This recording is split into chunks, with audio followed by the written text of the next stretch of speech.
अल्लाह पाक ने आपको अपनी नेमत से नवाजा हो, आपका कोई अपना बिजनेस हो, या आप ज़िंदगी ऐसे हो कि आपके ऊपर ज़्यादा फाइनेंशियल बर्डन नहीं है, आप ज़्यादा परेशानी का सामना नहीं कर रहे, तो मेरी इन चंद बातों को अपनी ज़िंदगी का हिस्सा बनाएं।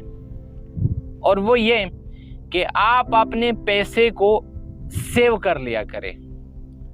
उसके बाद आप अपने पैसे के बारे में ये सोचें कि मैं अपने पैसे को किस तरह से इन्वेस्ट कर सकता हूँ। मतलब जो आपने पैसे बचत कर लिए, उस पैसे को आप इन्वेस्ट किस तरह से कर सकते हैं। और वो भी कोई बड़े सतह पर नहीं कि आप जाके कोई बड़े प्लॉट्स खरीदे या कुछ ऐसा नया करें, ऐसा हरगिज़ नहीं। आपको ये सोचना होगा कि जो मेरे पास पैसे हैं, आप स्टॉक मार्केट में उसे इन्वेस्ट कर सकते हैं। स्टॉक मार्केट्स की आपके पास यानी कि पूरी नॉलेज होनी चाहिए। आप कहीं से कोर्स कर सकते हैं, किसी मेंटोर से सीख सकते हैं और आप उसमें लॉन्ग टर्म के लिए इन्वेस्टमेंट कर सकते हैं। और वो इन्वेस्टमेंट आप 1000 रुपये से भी शुरू कर सकते हैं। और तीसरी बात ये है कि मैंने आपको बता दी कि अल्लाह पाक ने अगर आपको इसे मज़ीद वसअत दी है, जो पैसे आपके पास आते हैं, अगर आपको कोई ऐसा इंसान कि वो मजबूर हो, उसके हालात अच्छे नहीं हो और आप उसे 100% जानते हैं कि मेरी थोड़ी सी उसके साथ यानी कि मेरी थोड़ी सी मेहनत की वजह से उसकी ज़िंदगी बदल सकती है, उससे मैं ज़िंदगी में कुछ दे सकता हूँ या मैं उसे कुछ अच्छा मशवरा दे सकता हूँ, तो आपके ऊपर इस बात का हक है, इस बात का हक बनता है। अल्लाह पाक भी आपसे पूछेंगे कि आपने मेरे मखलूक के लिए क्या किया।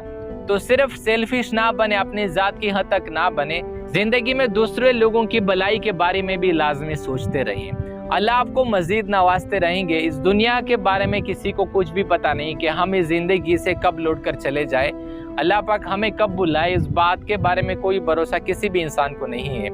तो ज़िंदगी में हमें ये कोशिश करनी है कि हम दूसरों की मदद करें। मदद नकद पैसों के हवाले से भी मैं नहीं कह रहा, आप अपनी ज़बान से, अपनी नॉलेज से, जो आपके पास इल्म, जो नॉलेज है, जो एक्सपीरियंस है, आप दूसरे लोगों के साथ उससे शेयर कर सकते।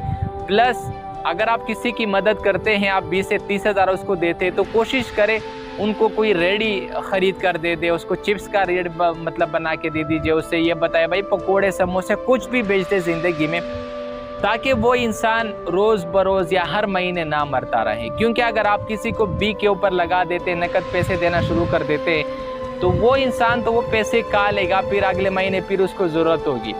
अगर आप उसके लिए कोई नया कारोबार शुरू करवा के दे देते, उसे मज़ीद सपोर्ट करते, अगर वो इंसान अपनी पाँव पे खड़ा हो जाता है और फिर वो अपने मुश्किल हालात को देकर दूसरे इंसानों की मदद करता है, तो यकीन मानिए कि जो सवाब अल्लाह आप पाक आपको देगा, आपके माल में जो अल्लाह पाक अफ़ा करेगा, जो बरकत आएगी, वो किसी और चीज़ में नहीं आएगी। इसलिए हमेशा कोशिश करें दूसरे लोगों की भलाई के बारे में सोचते रहें।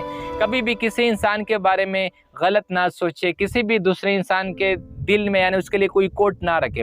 अगर आप किसी भी इंसान के लिए दिल में कोट रखेंगे, तो यकीन मानिए आप अपनी ज़िंदगी में बहुत पीछे रह जाएंगे, बहुत नाकाम हो जाएंगे। थोड़े वक्त के लिए तो आपको सक्सेस मिल जाएगी, लेकिन वो सक्सेस आपकी परमानेंट नहीं होगी, आप ज़िंदगी में हमेशा ख्वार होंगे। तो मेरा ये सलाह है, मैं खुद अपने लिए ये यानी मैं खुद को ये सलाह देता हूँ, आपको नहीं देता। ये बातें मेरे कहने का मकसद भी यही है कि मैं इन बातों को अपनी ज़िंदगी में लेकर आऊँ और फिर आप उसे अपनी ज़िंदगी में लेकर आए, ताकि हम अपने मुल्क को जो इस सिचुएशन में हमारे लोग फंस गए हैं, ताकि ये लोग इस सिचुएशन से निकल सकें।